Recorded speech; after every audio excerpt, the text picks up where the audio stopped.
former Venezuelan dictator Nicolas Maduro. President Trump says the United States wants to fix Venezuela before the country can hold its next election. The president did not give a time frame, but projected that the process would take a while. Attorney General Pam Bondi says the Venezuela operation was a law enforcement function to arrest indicted individuals well within the president's Article 2 powers, speaking on Fox News. The charges, Maduro and his wife are charged with directing, and it's just an indictment now, they are charged with directing the murders, kidnappings, assaults of anyone who stood in their way, and also anyone who tried to stop their drug business. Bondi says they are also charged with bringing hundreds of tons of cocaine into the U.S. and for working with cartels like the Sinaloa cartel and gangs like Tren de Aragua. The president saved thousands, countless lives tonight, countless lives with the drug trade.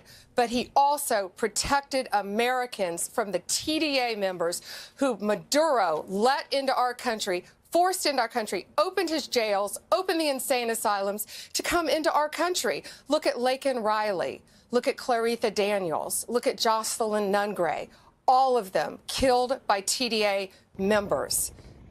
Homeland Security Advisor Stephen Miller says the Venezuelan casualties during the operation were among Maduro's Cuban Guard.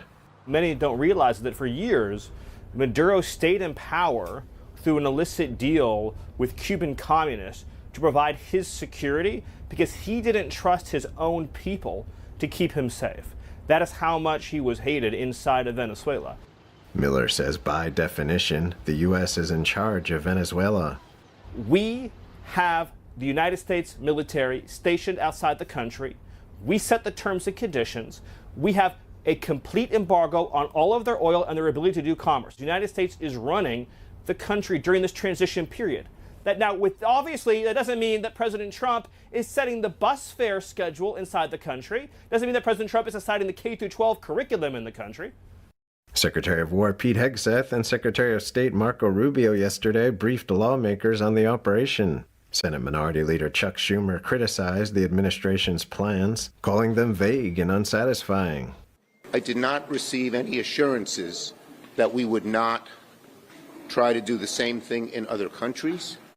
House Speaker Mike Johnson said the operation did not require prior consent from Congress. The president used his authority under the law. He did so in a way that caused no casualties on the American side, and got the job done with exquisite intelligence and extreme precision that can only be done by the U.S. Johnson says the U.S. is the world's last and great superpower. We stand for justice, and you're going to see that meted out here. It's overdue, and everyone will be safer because this has happened.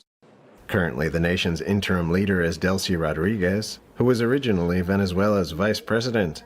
Venezuela's oil sector holds the world's largest proven reserves at over 300 billion barrels, nearly 1/5 of the global total. President Trump says the U.S. oil industry could get new operations in Venezuela up and running in less than 18 months. In the 1970s, the Venezuelan government nationalized energy assets such as those owned by ExxonMobil and ConocoPhillips. Nationalizations in 2006 and 2007 under Hugo Chavez forced Exxon and Conoco to leave the country entirely. Daniel Monahan, NTD News. Venezuelan opposition figure Maria Corina Machado said yesterday she hopes to share her Nobel Peace Prize with President Trump. Speaking on Fox News, Machado says she wishes to thank